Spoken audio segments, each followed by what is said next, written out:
So this is the Topo, as you can see, the Topo Global jacket. It's a waterproof, breathable jacket. And I just wanted, it's weird, it's a day I've looked forward to going out in the rain just so I can show it. For those of you that aren't particularly familiar with waterproof jackets, there's some features on this that I really, really like. The first thing is you can see just how well it beads. So if I give it a flick, when you've got a jacket where the waterproof coating is really well looked after, or it's brand new, it does a really good job of repelling the water and keeping it in beads. And what that does is it means it carries on being breathable as well.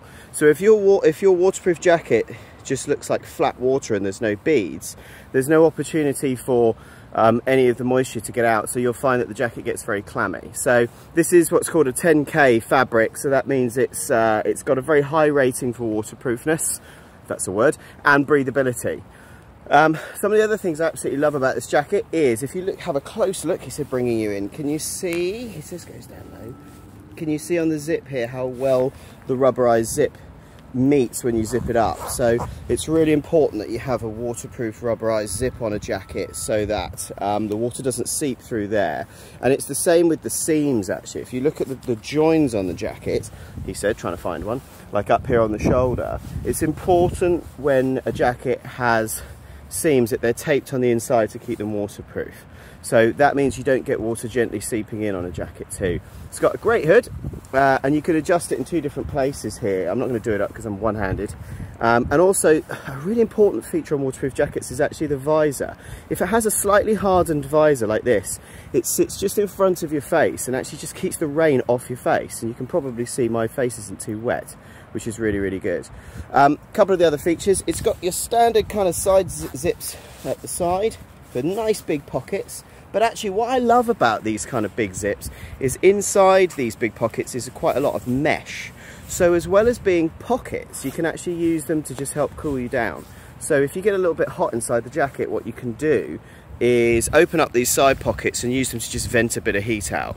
So that's also a really, really useful feature. And then finally, and one of the reasons why I've actually kept the jacket open, if you look inside, you've got oh, he said, just deep down in there, there's a little zip pocket for your phone and your keys if you want to keep them out of harm's way. And actually, if I point inside there, you can probably just about see the mesh just coming through on the pocket to just help with any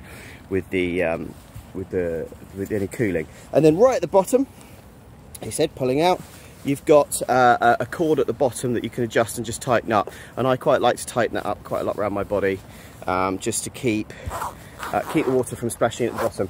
And then if I zip it back up, you can see, I can tuck these in, but you can see that also I'm quite a big fan when the collar comes up really, really high. When the weather's particularly bad, I actually quite like to just sort of stare out of a pillbox. So for that, it's really, really helpful. And obviously you can tighten up on the sides here so things don't stick out. The reason I'm quite a fan of a big hood that you can pull and make smaller is because some people go rock climbing and that kind of thing and they want to wear a safety helmet. I don't tend to because I'm a runner and a hiker, but you can see that there's plenty of space up here if you need to have a helmet as well if you're climbing. But otherwise you can just pull on these toggles and tighten the whole thing down so you've got it sort of how you want it. So there you go, that's the Topo Global jacket. I'm about 5'7" in a size medium. The other thing as well here is there's plenty of room here on my medium, so I'd say just buy the size that you normally buy. And what you can see with the extra space here is in the absolute worst weather possible, I can still get maybe 2 or 3 layers on underneath this jacket so that I can use this as the absolute outer. So there you go, that's a quick look at the Topo Global jacket.